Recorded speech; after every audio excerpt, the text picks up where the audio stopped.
Our Foreign Affairs CS has been traveling the world since he got his job 4 months ago. I'm serious. He literally lives in an aircraft. You must be a very busy man, Daktari. Welcome to the show. Good to see you. Thank you very much. I'm very happy to see you, my friend, and Happy New Year. Happy New Year. It's good to see you looking in good form, and you? As usual, you know. And I was just sitting here thinking about how many times you've interviewed me. Yes. And how you interviewed me when I was running for governor. Correct. Before I became governor. Yes. And you talked about the things that you wanted to do. And it looks just like yesterday, but it's been a while. Look at that. It's been a while, yeah. Time flies. We have grown, and God has been very good to us. Yeah. Yes. Speaking of which, from Machakos governor to national level now where you sit, what's the transition been like?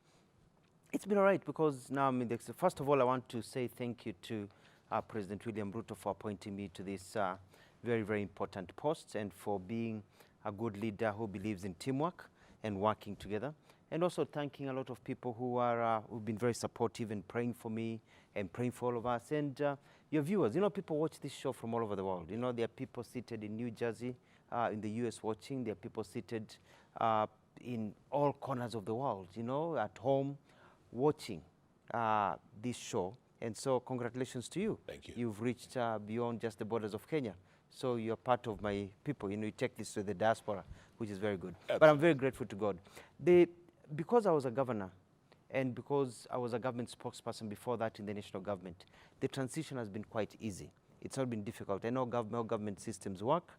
I know how things operate in the national government. So it's not brand new to me. But it's brand new in the sense that now we have a different type of president who has different expectations and different style of leadership. Yeah. Yeah. Okay, we're going to go region by region. Cheers. We'll start with Ukraine, Russia. Okay. You are Kenya's voice out there and the president's representative. What is Kenya's position on the Ukraine war right now? Do we have a position at all? Yeah, we have a position. Kenya has been very clear. We are not flimsy. We're very clear. We say that the integrity of our country's sovereignty has to be protected and respected. And we have joined the rest of the world in the United Nations in voting against the actions taken against Ukraine, that the war is unnecessary. At this time and age, we don't think that war is necessary in any part of the world. And so Kenya has been very clear in our vote, in our stand.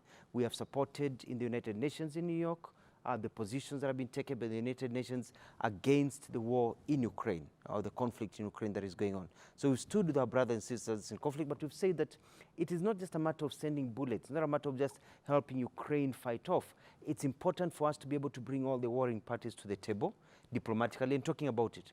If you look at the history of war, from the Renaissance period in the 1700s, you know, to the Crusades, to the First and Second World War, war never ended because somebody was basically vanquished, you know, completely. It's also because during even the vanquishing, people sat down and talked. And we think that it's better to talk now, sort out the issues, than talk when people have died. And there's been so much, you know, mayhem. Absolutely. Yeah. Speaking of which, you were talking about weapons and it's not about bullets and stuff, but yesterday in Davos, Switzerland, yes, European leaders were calling upon their fellow colleagues to supply arms, to supply more, to help Ukraine more. Should Kenya be taking a more firmer stand at this point? No, we've already taken a very firm stand. You see, we are, as part of what is called the Global South, we've taken a very strong stand in saying that we support clearly the positions of the United Nations, and we support our brothers in Ukraine, but that does not mean that we are going to look at Russia as a pariah state. We are not going to say we are not talking to Russia, for example, because we need to talk to everyone. If you want people to be able to listen to you, if you want to have credibility in bringing peace and stability, you have to talk to all the players. And that's our position. Yeah. Yes. Does Kenya enjoy any particular influence with either Ukraine or Russia at this point? Yes, we do. They are friendly nations. They listen to our opinion. They know that Kenya has a very strong following. Kenya is an anchor country when it comes to diplomacy in the continent of Africa. Whatever position Kenya takes, the others look closely, and we influence you know, the conversation and the shape of diplomacy in the continent. So Kenya plays a very central role. You cannot ignore the position that Kenya takes in the African continent and even beyond. Yeah. Yes.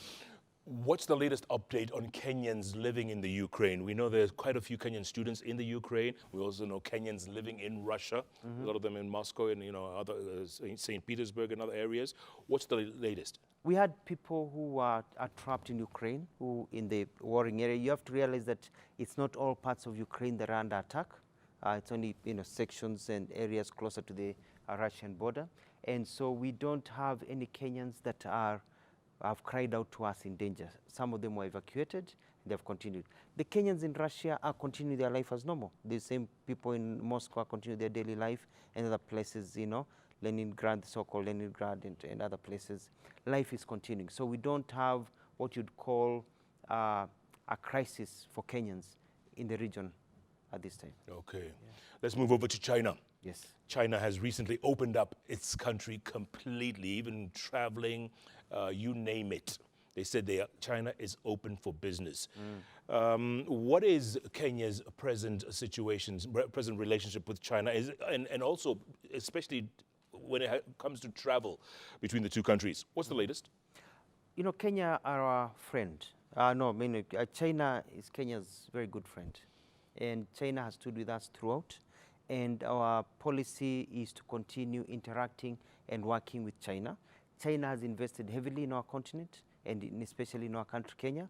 They have helped us in many things, and they are friends. And so we've been talking to them to open up. We want to be able to do more trading with China. But what we are pushing for in the government of William Ruto is economic diplomacy. It's not about you just coming here to do work here. It's about how we can get our goods to China, how we can get our avocados to China, how they can open up their markets, China and other countries, for us to be able to send our goods over there, how they can open up their markets and their labor market especially for our qualified people to work in their countries. That's how we're looking at it, and we're asking every country that I interact with, every country that the president interacts with, we're also asking ourselves, what is it in there for us as Kenyans? What's our self-interest? And right now, our self-interest is economic diplomacy, is being able to trade with other countries. Yes, aid is important, but we are thinking more of trade rather than aid. Hatutaki mambo ya unapatia mtu samaki, nataka tuchukue na ndoano ya kujivulia samaki. That's our foreign policy direction. Push towards, we are relating with you, but we want to do business with you. We don't just want you to do business with us, we want to do business with you. We want to partner so that as much as you're coming here, you're selling your goods to Kenya, your TVs, your phones, everything, we want to sell our products to you. And we're going to be adding value to agricultural products. We're going to get into manufacturing so we can sell our products to those countries. All right. Let's come back to the African continent. Congo, DRC. Yes, Congo. Recently, Kenya deployed troops there. How has that affected the peace process? I don't know if you watched the movie Jurassic Park. I have. You remember the first one? Yes, the first the original one, yes. The original one. And I think one of the scientists talks about how when a butterfly flaps its wings in one corner of the world, it causes a hurricane in another, or a tornado in another part of the world. And it's a chaos theory. One thing affects another one. What we are seeing in the DRC is especially for us in this Great Lakes region is an example of that phenomena. We cannot ignore the DRC because peace and stability in DRC is peace and stability in the continent of Africa. Instability in the DRC is instability in Central Africa and the whole of African continent. We have looked at the problem in the DRC. DRC has had many problems from the times it was called Zaire. I remember I went to Congo to interview Joseph Kabila, and I remember he sat on the same chair, corner rather, where his father was murdered from, in the Yes. in the palace in Kinshasa, and we talked. He was 3 months old into office, Joseph Kabila, and I remember going to Kinshasa and there were bullet holes everywhere, and we were all afraid, everything. So it's a country that has been in flux. You talk about their history from the time they killed Patrice Lumumba. Throughout, Mobutu Sese Seko, throughout, they have never had real peace and stability in that country. It's always been a faction. And it's a curse of the minerals. It's a curse of being a very rich country where everybody wants a piece of that country, and et cetera, et cetera. So for us as Kenya and as East Africa, we do believe that it is time for Africans to solve their own problems. It is time for us to find solutions that are not only African-based, but also that whose benefits at the end of the day are the Africans. Because a lot of these wars, a lot of these factions that you see in these countries are sponsored by people who don't live in the continent of Africa, who can watch the news on TV in the evening and they don't feel much about the refugees because their children are not refugees, but they're sponsoring, you know, some of these things. So we want an African-based solution to the problem in DRC Congo. There are two processes going on, you're aware. There's the Luanda process and also the Nairobi process. And what we're trying to tell the people of Congo is that we are there for you. We are going to stand there with you. There are different groups that are fighting. We had a meeting here in Nairobi, opened by Excellency the President William Ruto. And we had gotten maybe about 200 groups, all fighting. Basically brought them up here, put them in a room and locked the door and told them talk to each other. I mean, in a country with over 200 groups that are warring and fighting against each other, means a country with a problem, you know, that really needs solving, and we're able to sort out that issue. There are other groups that are still fighting, and we've said that we have sent our troops as a buffer, so that the troops that are fighting, we tell them, okay, some of them feel that they are fighting because their people are in danger. And all this is also tied into the Holocaust. Genocide rather, of the Rwanda genocide. So there's a lot of dynamics, you know, of that region. So we are saying Kenyan troops are there so that the other troops that are feeling that they have to be there, the rebels, to protect their people, can withdraw, and so that we can be able to talk and have stability in the region. Yeah. Okay, the question a lot of people are asking is Kenya's intervention in this. How has it affected our relationship with other friendly countries or other countries involved in the conflict? Uganda, Rwanda. What's our relationship with them? Actually, it has improved. You know, for a long time, Uganda and Rwanda were the only ones dealing with that issue and with that conflict, you know, involving all of them. But now Kenya jumping in. You saw our president went to Kinshasa, met the president. Our president has had long conversations with the Rwandese president, Kagame.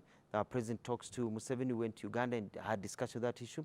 We were in the Africa-US Summit, and there was a meeting. And I sat in that meeting of heads of state of the region, discussing Tanzania, East African heads of state, Burundi, our chair, you know, of East African Commission at this time.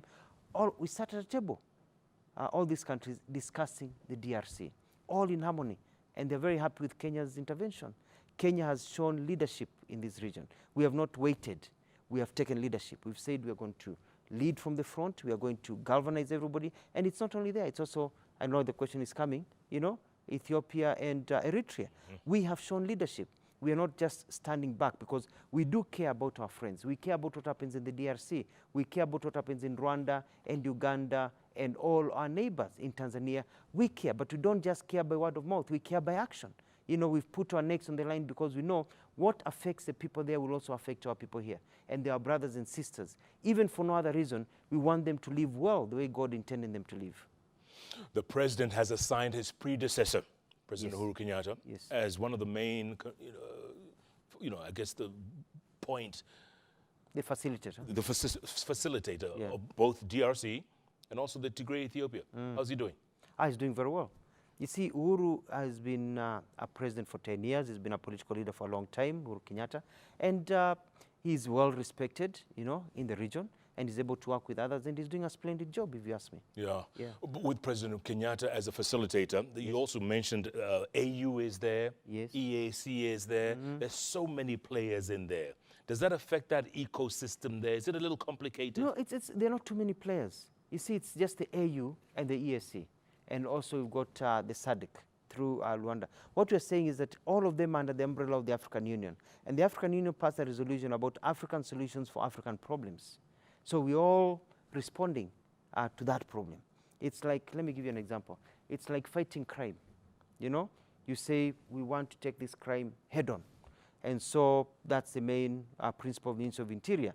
So what happens? The police are involved, the general police, the administrative police are involved, the DCI are involved. So all these are involved, but the principle is that principle of the African Union, that we Africans can sort out our own issues and we can tell others, stand back and watch. we'll be able to sort it out. Yeah. But we're also very grateful, extremely grateful, the support by the international community. They have come up supporting us financially, supporting us in kind, also making phone calls from many, many different countries. And I really, really want to appreciate that support. And more keeps on coming because of the range, the nature of our economy, the climate change that has affected our food supply and our economy shrinking. We may not be able to afford to carry out some activities because we are wanting at home.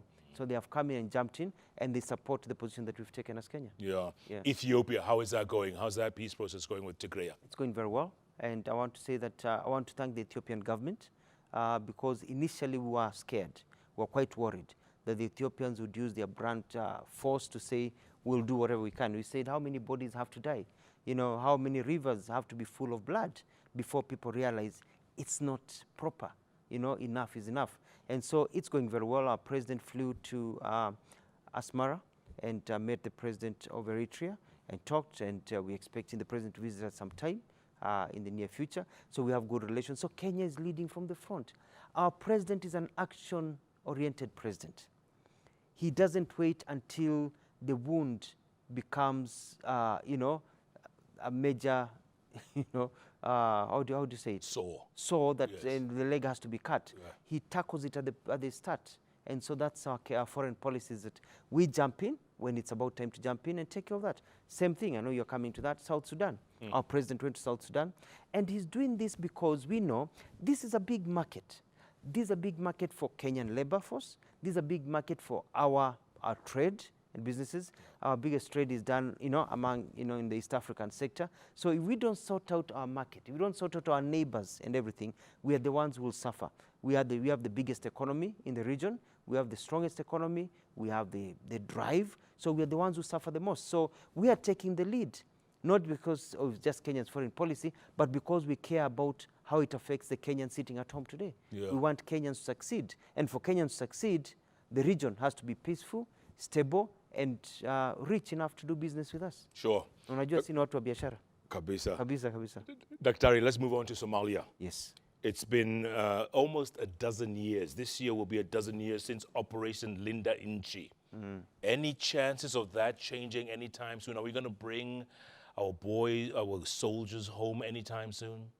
I remember, and I think you remember because we are about the same age, when Said Barre was the president of Somalia, and there was relative peace, and then there was an overthrow of a government. That's when people are hailing Kenya's democracy in the last elections, because when you start using the military to overthrow governments, it can go downhill, as it has done in Somalia and everything. We took our troops to that country because at that time there was no solid government. We are working very well with the president, the new president of Somalia. We are talking. We are working with all our partners in that region, our international community. And yes, we look forward to the day that our troops will be withdrawn, when we don't have to have our troops. They're just supporting base. So basically, we're talking about securing our border and taking care of our interests in that area. And the interests are stability of our country. So we don't want our troops in other foreign countries. I don't want to see Kenyan troops fighting in the DRC, in Somalia, and other countries. We don't. But we are playing a role for the sake of our people, for the sake of our region. We care about Somalia. I mean, you look at our country here, Kenya. We've got people of Somali heritage, got people of, of Ugandan heritage, people of, Tanzanian heritage, people of Ethiopian heritage. We care, and some of them are Kenyans. And so we care about our region because we want stability and happiness. Look at Europe, for example. You see, the European Union is able to trade very well because they have peace and stability. That's why they are very worried about the Ukraine matter, because it cuts down the supply of gas, supply of fertilizers, supply of all these things. You know what I mean? Yeah. So it's the same here. So we are jumping in, not because we want to interfere, but we want relative peace and stability to enjoy, as Moi Kibaki used to say, late president. Oh man, you worked under as well. There's a question that there's a time Kenya and Somalia had pulled out each other's top diplomats. Remember, we had withdrawn our top diplomats. Somalia did the same. How's our relationship now? It's fantastic. When we were in Washington, D.C., on the sidelines. President William Ruto met the leadership of Somalia, the president of Somalia, and they had a very good conversation. I'm in contact with my counterpart of that country, and we're in very good relations, and we're very happy about it. Great. Yes. From Somalia, let's move to South Africa. Yes, yes. What's the latest on the visa application plan, or the free visas for Kenyans, which started, this month, right? Yes, yes. Yes. What is that? What's the latest on that? It's going very well. The reports I have on my desk is that everything is proceeding very well. This was a hard bargain. We were here for the bilaterals, and it became an issue. The issue was, why are South Africans being allowed to come to our country visa-free, and yet Kenyans are not allowed? And they had all these reasons because of our border controls, people coming into Kenya and then transiting to, and we said, come on, we can work together on this, because it's very beneficial to Kenyans. And what we got and what we bargained for is what other people have bargained for, throughout, and that is to have good relations for our business people. You can travel to South Africa up to 90 days in a year without requiring a visa, which is more than many people need. If you have to spend more than 90 days there, just get a visa and you'll get a visa. So this opens up, it relaxes the whole visa regime, not only for visitors, but entire for workers, for business people, for traders, and everything. And it's great for us. South Africa is a very big market. We looked at the balance of trade. For example, South Africa doesn't get its tea from Kenya. It gets its tea from another country. The other country imports tea from Kenya, fuses it kidogo, and sells it to South Africa. Now we want to sell it directly to South Africa. Let our people make money here in Kenya without it going around the circles. They are heavily in manufacturing. We are looking at our relations in filmmaking, for example. A lot of movies are made in South Africa. They have the capacity. Now we want to make them in Kenya and South Africa. And so that partnership goes more than, it's bigger than just Amapiano. I see you like Amapiano.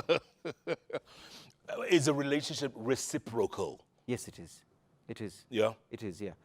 We had a state visit here by the president of South Africa, and so we're in very good hands and very good state with us, the Republic of South Africa. But they are our friends, and we've supported them for a long time, and they trust us, and they believe in Kenya, and our foreign policies are very similar. Yeah. They are also members of, let me talk about money a little bit, about pesa mfukoni. There's Africa Continental Free Trade. Correct. Whereby we want the whole of the continent of Africa to be one big market, so that you don't have all these tariffs, you don't have all this being stopped, all these regulations across, so that in Kenya you can sell your goods to Ghana, you can sell your goods to Angola, South Africa, and others. And this is a unifying trade, agreement that will ensure that all of us can be able to do business together. And so we are signed in with this. And there's another tripartite agreement with SADC, with the East African Commission, with the region, so that we can also even do more biashara with each other. And that's where we are going to. It's all about economic diplomacy.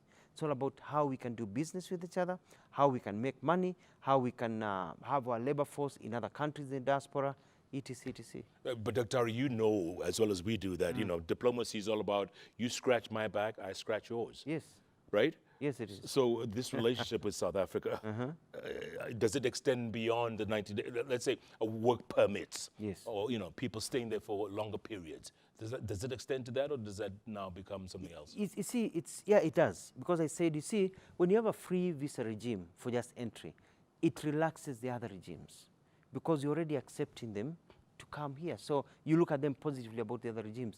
And the thing about South Africa is there are very many South African companies. You've got some banks here. I don't want to mention banks here. They have not paid me enough to mention them on there. But who are South African, which are South African banks who are operating in Kenya. South African companies really want to come and invest in Kenya. Kenyans want to invest in South Africa. So it's a mutual beneficial relationship. Yeah. Okay. From South Africa, let's move to the Middle East, a place you've just come from very recently. You've traveled there several times since you were appointed Cabinet and Diaspora Affairs Secretary. And there are a lot of Kenyans who are very anxious, especially in Saudi Arabia. We see pictures of body bags, of coffins, Kenyans being brought back home, and we're wondering what's going on. Let me start by saying that after I was sworn in, my first trip was to Saudi Arabia. we were worried, and I went there, you know, very, very, you know, I don't want to say hot-headed, but I went there kama nimewaka moto. I wanted to know what is happening to our Kenyans, why are we seeing Kenyans. But when I got there, the story is a bit different than what we're seeing. You see, we have over 200,000 Kenyans in Saudi Arabia. 200,000? 200,000 Kenyans. Saudi Arabia alone? Saudi Arabia alone. 60% are in the professions. They are nurses, they are doctors, they are technicians in ICT, making lots of money. Actually, we're getting a lot of money from Saudi Arabia to this country in terms of remittances, I think, than most other countries in the world. It's not as bad as it sounds. Now, our job is to take care of the Kenyans in Saudi Arabia. So it doesn't matter whether it's bad for one Kenyan or 2 Kenyans or 100 Kenyans. As long as it's bad for one Kenyan, it's very bad. So I went there and I wanted to know what is really going on. And I asked them, why are you killing our people? Why are you torturing our people? And they said, which people are we killing? Who were you torturing? And then I looked at the story. This is what happens. And I'll say it here. I don't think people realize what is happening. Saudi Arabia, the problems are 2. Let me start from here. The first problem here is that we've got agencies. And we have been pushing the Minister of Labor to actually get its act together. And now they have a new minister who is, you know, very, you know, no pun intended, chap, you know, who will get this act together. Right. We've got agencies here that recruit Kenyans to go there as domestic workers, to work in homes. And this is it's a first world country. They have microwaves, they have washing machines, they have woofers, they have all those things. They are supposed to train these Kenyans, take them through a rigorous training, how you use a microphone, microwave, how you use a hoover, how you use a dishwasher, how you use how to turn on electric lights, how to make beds and everything. So you go there as a trained domestic worker. What do? They go to Kadhonzweni, they go to Kadhiani, they go to West Pokot, you know, they go to Isiolo, they go to Mukurweini, they find these, you know, young girls. They ask him, do you want to make a lot of money? Yes, let's go. They bring these girls here, they put them in a room, they process their papers, then they see those girls, the next thing they are at the airport with their documents. They see their contract at the airport, telling them how much money they'll be making, what the agency is getting, everything paid off. They get Saudi Arabia. Wanafika hapo, wanaona microwave, wanaweka kijiko ndani, inalipuka. Wanaona nguo za kuosha, mashini ya kuosha nguo, wanaweka masahani, inavunjika. Hoover, hawajui, wanaigongesha, wanafikiri wanakata nyasi nayo. I mean, things are chaotic. Our girls are suffering, you know, because of the greed of these agencies that do not want to put money into properly training our people. Not all, but quite a number, you know, because it costs money to train. And these are people who are torturing Kenyans. That's problem number 1. Problem number 2 is when you go to Saudi Arabia, it's a country that tells you very clearly, you come here, you work. You don't want to work, say you're quitting, and you go home. Very clearly. But stay at the place you're working. When I was there, I was surprised that when 100 Kenyans get there, about 20, 30 vanish at the airport. They don't get to their intended destination. Where do they go? They're picked up by other Kenyans. Not by foreigners, by other Kenyans, to undertake illicit activity, illegal activities. Kenyans go, they work in a house, maybe, and then they are told by their friends, you know, you're making 40,000 shillings a month, 50,000 shillings a month. There's a side activity here I can show you. You'll be making 200 shillings a pop, 300,000 shillings a pop. Within 2 months, you can build your mother a house. Wetoka kazini kuja tufanye kazi. Others are being told, stop working for this person. You can work for this person, they pay more. Even though that person never paid any money to get those people from Kenya to come to Saudi Arabia. So they fall out of status, they become runaways. Now the system is very clear. You are sponsored by your employee, by your employer. When you are sick, when you go to the hospital, you're given free treatment, but you have a card that shows who has employed you. When you fall out of status, then you're now an illegal because you're no longer, you've broken your visa status. So you cannot get treatment but they have not stopped you from getting treatment. Any Kenyan in Saudi Arabia can wake up today, go to any hospital in Saudi Arabia and get full treatment, theater, everything, 100% free. But if you're out of status, they'll treat you and then they'll deport you. So Kenyans who don't want to be deported don't go to hospital. They stay at home with the other Kenyans who are runaways. So when you see Kenyans with videos being taken, they're being taken by other Kenyans, and they're not being taken at their workplace. They're runaways.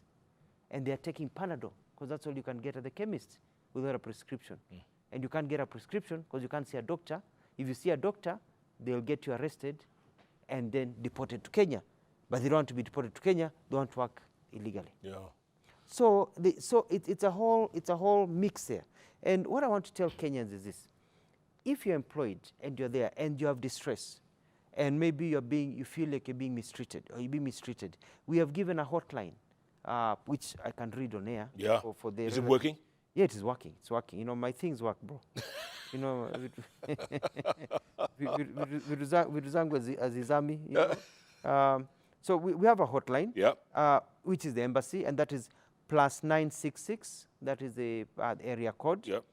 500 755 060.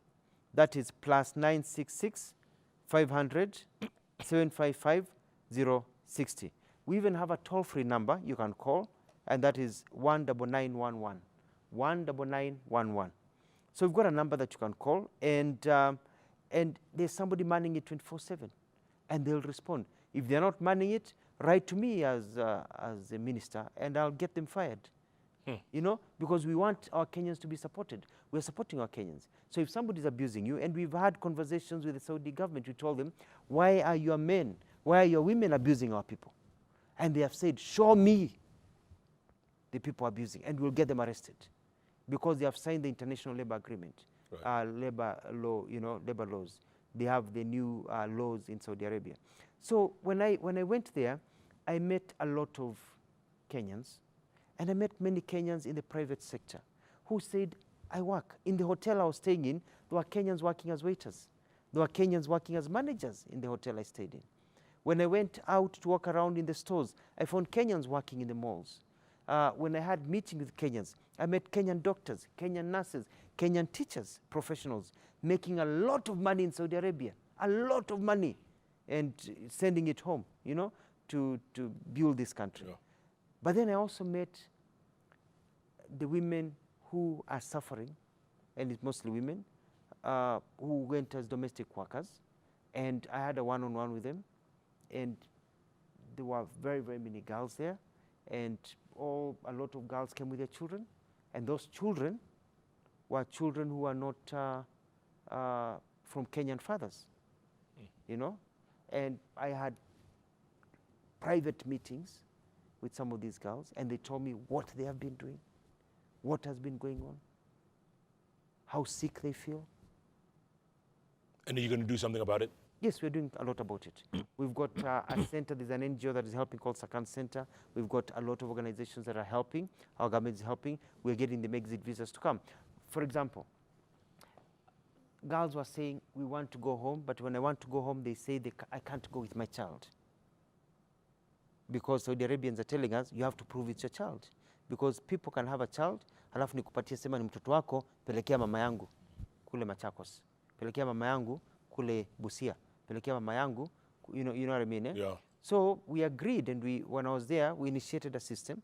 If this is your child and you want to go home, come back to Kenya, we just take you to hospital, you do a DNA test, they indicate that you are actually the mother of this child, then we give you exit papers, we give you documents to come home, so that you're not participating in child trafficking, because you can be accused of trafficking children.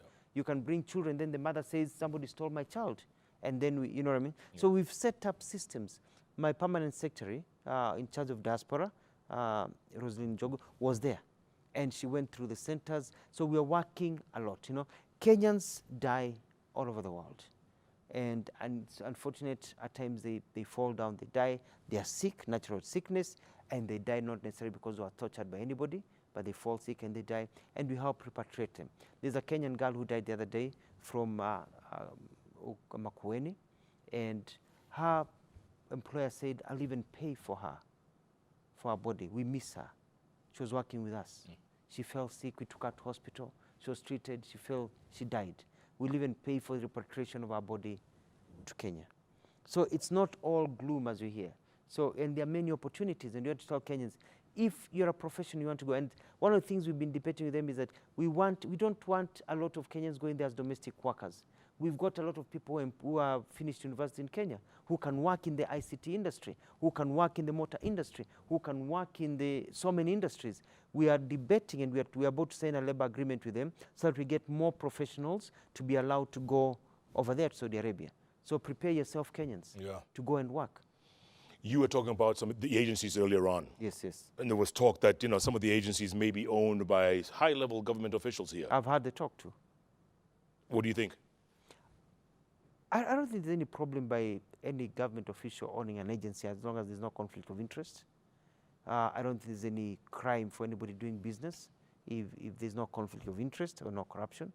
But we have to make sure that whatever agency, regardless of who owns it, follows the law. And I think that the Ministry of Labor has to get its act together. It's been a bit, but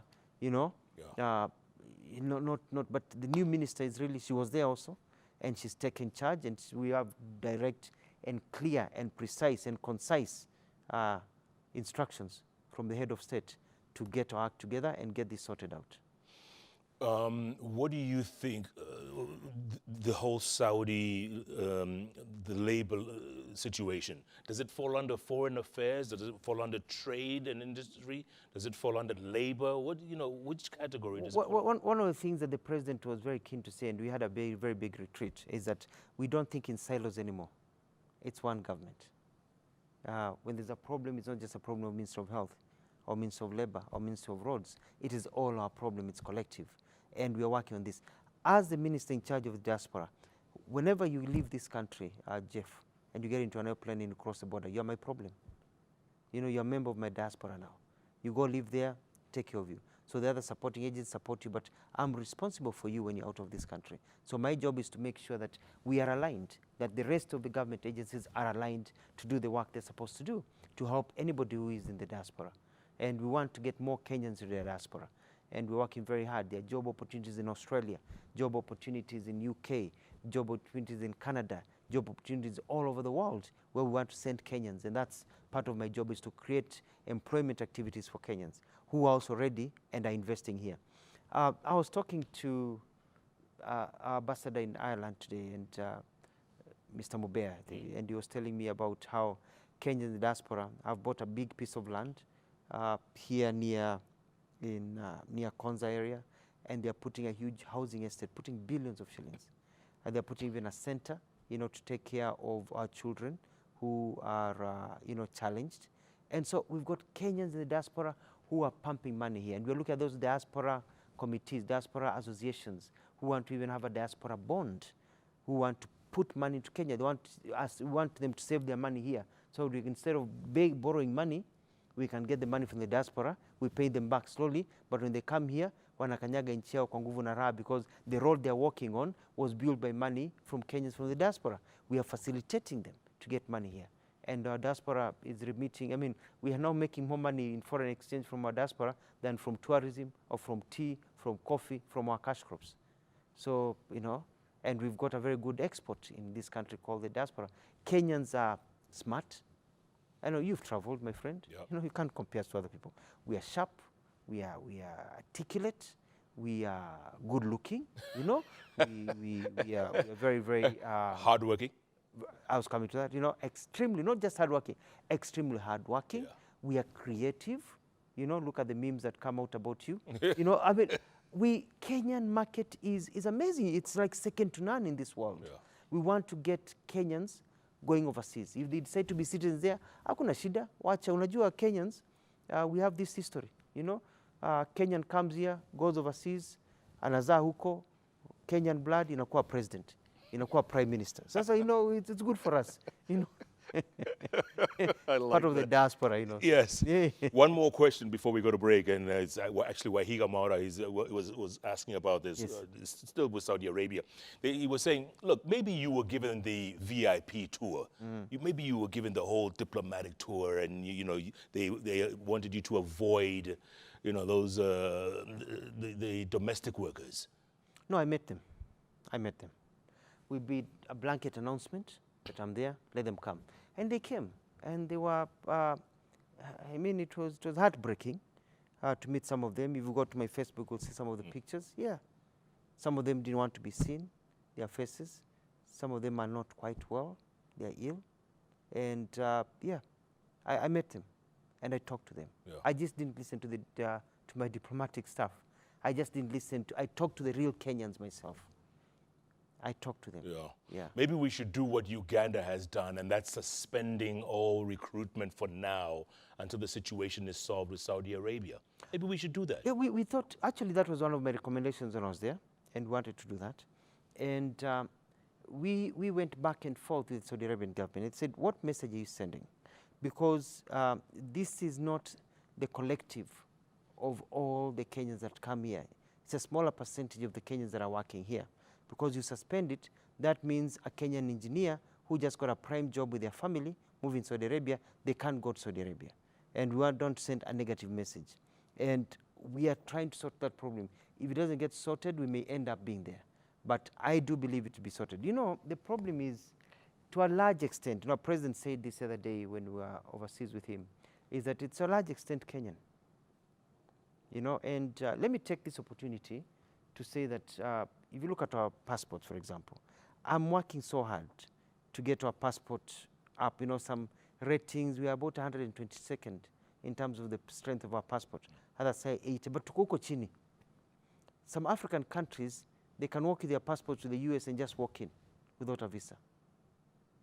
Some nations can walk in, they get their visas in a day. They pay their visas, they enter.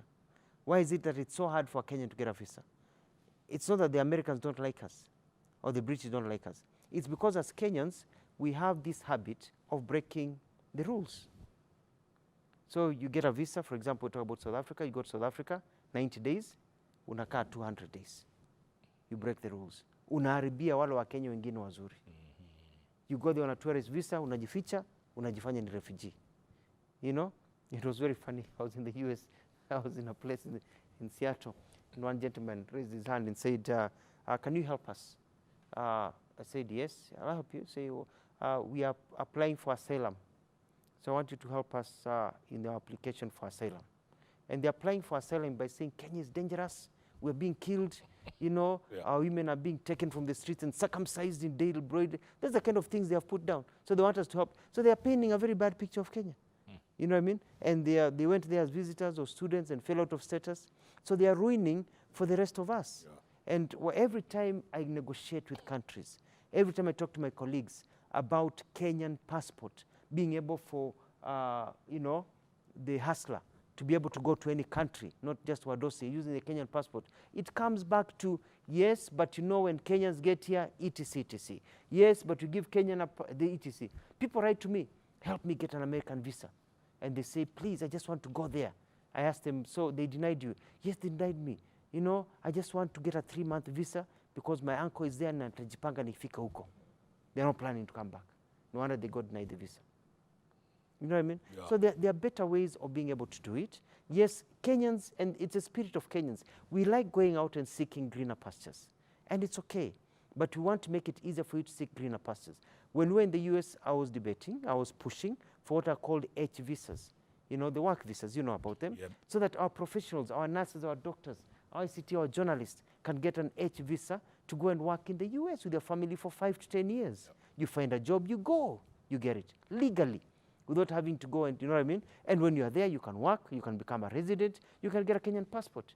You know what I mean? You can go there as a student, you qualify, and you become a resident, you qualify, you become a citizen if you want. There are legal ways you can do these things without ruining it for the rest of the Kenyans. Absolutely. Yeah. All right. What about the rest of the Emiratis? Kenyans? We are taking care of all Kenyans in Qatar, Emiratis, and others. And let me say it plainly here. Maybe I shouldn't say it on air, but I think we are a government of speaking the truth. You know, Kenyans are business people. But you know, some of these countries in the Middle East, alcohol is illegal, you know? And yes, some of them sell alcohol, but you buy it in different places. Drink alcohol. You know, do you know there are Kenyans brewing changa in some of these places? No. I'm serious. Yeah. I mean, it breaks my heart. You're here debating about getting more Kenyans here, and there are Kenyans who wako na changa dens, selling changa to other Africans. Illegality over an illegality. Yeah. in a Muslim country. You know, Kenyans are dying from me. Wengine wako wanapoteza macho. I can't see. You know, the things they do here, they're doing there. Yeah. And so that weakens our passport. That weakens our bargaining point. So I'm asking Kenyans, and you know, we don't have mercy on you. You know, you get rounded up and deported, we'll welcome you here. If you're convicted there, we'll say, let them come, waende committee, because Changa is illegal also here. You know what I mean? We take you over there. No, I mean, it's creative, but we can be creative in other ends. But you see, it's because we've come from a point where our country for a long time has never thought about the people at the bottom. We've always thought about the people at the top. It's about the rich getting richer and the poor getting poorer. Now we have a government that is saying, all of us are Kenyans. It doesn't matter who you are born. It doesn't matter who your father or mother is. Nobody sends a postcard to be born a particular tribe. We are there for you. And this government is willing to work for you from corner to corner of this country to make sure that you grow up with hope, with a dream that whatever you dream and aspire can come true. And then you don't have to undertake all these illegal activities to make do. Absolutely. Dr. Ari, let's take a quick break, come back. There's plenty more to talk about. Diplomatic state. We'll talk about diaspora affairs. How's that going? We'll talk about Western Sahara. Yes, that tweet that lasted 9 minutes and then it was, it was switched to something else. We'll talk about all that and plenty more that has to do with foreign affairs. Wow. Great conversation with Kenya's top diplomat, foreign affairs and diaspora affairs Cabinet Secretary Dr. Alfred Mutua. Talking about everything that you want to know. And I know you have questions. Oh, by the way, that toll-free number, if you're in Saudi, plus 966 500 755 060. Again, plus 966 500 755 060. Or there's a toll-free number, 19911. Baloz, CS said it's working. It's functioning. It's functioning. No, numbers don't work. Yes. My English teacher had me saying that, they beat me up. Yeah, the number is functioning. Yeah. And it's and if it's not functioning at any time, or what wamelele masikio, let me know. I'll take action. You'll take care of Hatutaki uzembe kwa hii serikali. Hapana. I'm Chezi. Hatuchezi. Wa Kenya kwanza. Kenyans first. Kenyans first. Keep tweeting at Koinange Jeff at Citizen TV Kenya, the hashtag JKLive. JKLive takes a break. We'll be back in a moment.